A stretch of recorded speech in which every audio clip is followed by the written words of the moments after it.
So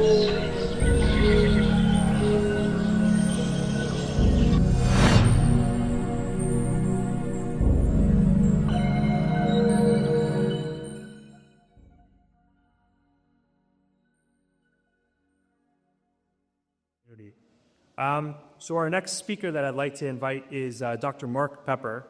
So Dr. Pepper was born and raised in Chester, Pennsylvania. It's very leftist, socialist-leaning parents.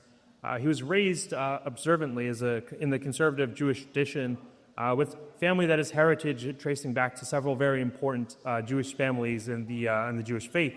He completed his public schooling while at the same time completing Hebrew schooling as well through the 12th grade, and then went on to get his bachelor's degree from the University of Pennsylvania, and then earned his MD from Hahnemann University as well. He completed internal medicine residency and then went on to work in the pharmaceutical industry in drug safety and medical information at a few companies in New Jersey. More recently, he is a small business owner and a community advocate in various community and educational organizations. You'll hear more about that momentarily, but he is a proud progressive political activist in organizations such as IfNotNow, Jews for Racial and Economic Justice, Partners for Progressive Israel, and Jewish Voice for Peace as well. He is married to his wife Ann for 38 years, and they currently are residents of Princeton Junction. Without further ado, I'll welcome Dr. Mark Pepper to the stage to address you all. Good afternoon, everyone. Salam alaikum. Shalom aleichem. Means the same thing. My name is Mark David Pepper, MD. I live in Princeton Junction, New Jersey, having moved there from Philadelphia in 1992. I was born and raised in Chester, Pennsylvania, as you've heard, which sadly is now a poster child for urban decay and environmental racism. I attended the failing Chester public schools in the 60s and early 70s, victim of both white flight to the affluent suburbs of Philadelphia and the hollowing out of the manufacturing and commercial bases. Despite the disadvantages faced by the students of Chester at that time, many of us still managed to get a good education, largely because of our parents and the dedicated and caring teachers who hung on due to their sincere desire to continue teaching us even under very difficult conditions. I then attended the University of Pennsylvania and Hahnemann Medical College in the late 70s and into the mid-80s. I met my wife for the first time during my senior year at Penn in 1978. Ann was a junior at the time, and then we met again just about 9 years later in March 1987 at an Israeli dancing event for Jewish singles at the Jewish Y at Broad and Pine in Center City, Philly. The Y was very near to where we both were living at the time. I was in the midst of my residency training, ultimately completing an internal medicine residency at Pennsylvania Hospital in 1990. After my residency, we determined that it would be best for me not to practice medicine, but rather to transition to a career in the pharmaceutical industry, which I did. I did that for about a decade. Along the way, we had 3 kids. Then for the next decade or so, I became Dr. Mr. Mott. By the next decade, the 2010s, I became a small business owner for the first half of that decade. And then by the second half, I was back to deciding what I wanted to be when I grew up.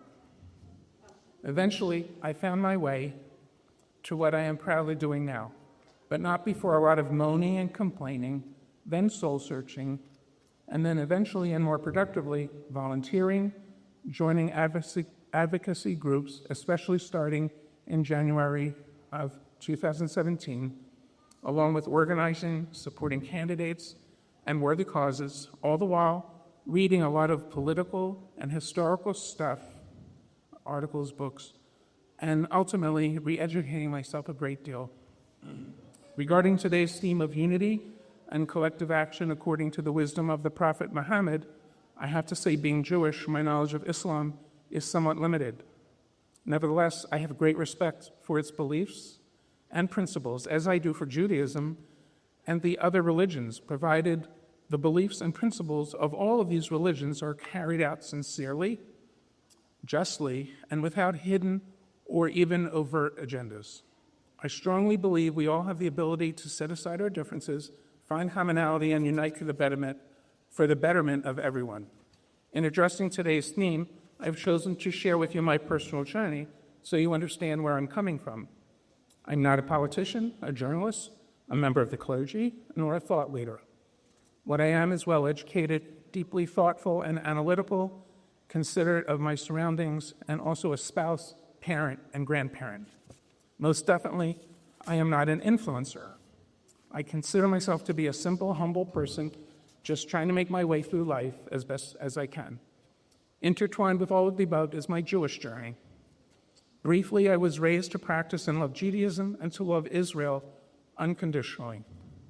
My parents also stressed the importance of treating everyone with dignity and fairness, regardless of ethnicity or religion. But now for me, there is a big but, really, truly, and deeply.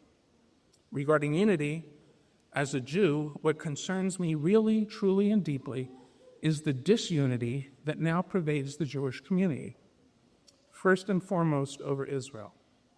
Certainly, this disunity goes well beyond to now so disturbingly to include the mayor-elect of New York City, Zohran Mamdani. My feelings for Israel have become increasingly conflicted starting long before October 7th, 2023. As a Democrat, I'm equally concerned over the disunity and dysfunction within the Democratic Party. This has become more and more problematic over the past several decades. Now we are at the point where our political system is broken and our democracy that many of us so proudly grew up with is no more. Certainly, this tragedy has been hastened to a great degree by the passage of the Citizens United ruling in 2010 during the Obama years, no less. Thanks to the war criminal Netanyahu and his dangerous regime's attempts to install a repressive, undemocratic theocracy in Israel, starting long before October 2023, I have evolved from being a most of my life staunch Israel supporter to being a staunch and vocal Israel criticizer. I now even struggle to be proud of both my Jewish heritage and the religion. Nevertheless, I can assure you that I'm most definitely not anti-Semitic. Criticism of Israel, especially given the atrocities and the genocide being carried out in Gaza, as well as in the West Bank, is simply not anti-Semitic.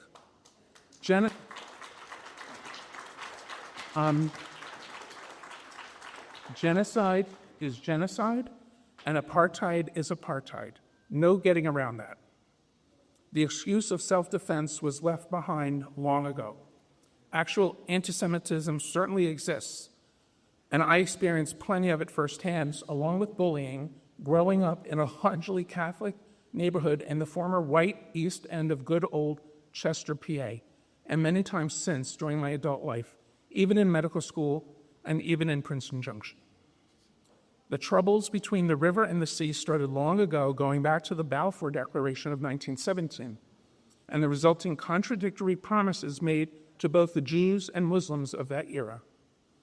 The result being an endless saga of fear and anguish, war and reprisal, terrorism and bloodshed committed by both sides, occupation and genocide, hostage-taking, and bold-faced lying, which continues to this day, with no end in sight. Both peoples simply must come to a compromise solution to where both can share the land. As for collective action, there are numerous joint Israeli-Palestinian groups working for a shared society, one example being Standing Together, another group we support, the leaders of which are currently touring the U.S. There are numerous others working to bring about a true and just peace to all who live between the river and the sea. Additional collective action has been successfully undertaken by several progressive Jewish advocacy groups in the recent New York City mayoral race.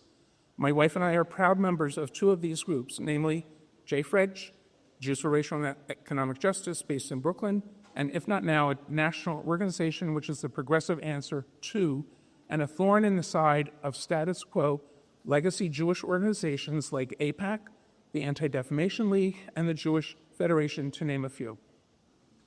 Same for JVP, Jewish Voice for Peace, which, while I'm not a member, I wholeheartedly support what they stand for and do. Including in more recent years, I wholeheartedly support BDS. All three groups, among others, were instrumental in rallying support for and achieving the stunning victory of now Mayor-elect Zohran Mamdani. There are several thought leaders that I have come to respect and follow who most certainly influenced me in my ongoing journey. Prime examples being Noam Chomsky, Peter Boehner, this is his latest book, Being Jewish After the Destruction of Gaza, very difficult to reckon with, and Chris Hedges, who lives in Princeton, and I've heard him speak several times. If you haven't already, I highly recommend their writings. I have Chris Hedges' book too, a few of which I have with me here today. Certainly there are many others, too numerous to mention today. Finally, I must mention my wife Anne's parents, who are both incredibly hardworking, kind, and generous throughout their lives. Anne's parents enthusiastically supported organizations like the Red Cross, as well as many Jewish organizations and causes. Their crowning achievement was the establishment of Queensborough Community College's Harriet and Kenneth Kupferberg Holocaust Center, which was funded by them and then named for them posthumously. Its primary goal, as directed by Harriet Ken, is to be a learning laboratory, not a museum or a library. Its mission is to use the lessons of all Holocausts to educate current and future generations about the ramifications of prejudice, racism, and stereotyping in order to teach people to become agents of positive social change in their lives and communities. In keeping with Harriet and Kenneth's example, I feel it is time for a collective action item to bring about the establishment of a Palestinian Holocaust Center. Anyone interested in learning more about this endeavor or this idea, please speak to me at the conclusion of the program. It has been both an honor and a pleasure to speak here and share my thoughts at this really and truly wonderful event. Thank you. Thank you so much, Doctor, for your fine words. I can't imagine how difficult it must be to reconcile the heritage aspect of everything and then have to rediscover kind of certain aspects of your identity and your value system as well through current events and examining them through the writings of your colleagues as well. So I really do commend you for that. I know that you had drawn some attention to some of the groups that are doing some great work in regard to advocacy for Palestine. We do have a representative for Palestine Children's Relief Fund that's here today. Sister Arlene, if you could stand up so that we can kind of identify you. They do some excellent work, so please give her a round of applause. They do excellent work in regard to getting children out of Gaza to try and get them medical treatment. They do excellent work in trying to dispatch resources to the area. Truly, it's thankless work that they do, and I think it's really necessary right now when our governments have failed us. So I really do implore you, if you have some time today, please go up to her, talk to her, see how we can support her and her colleagues in their efforts.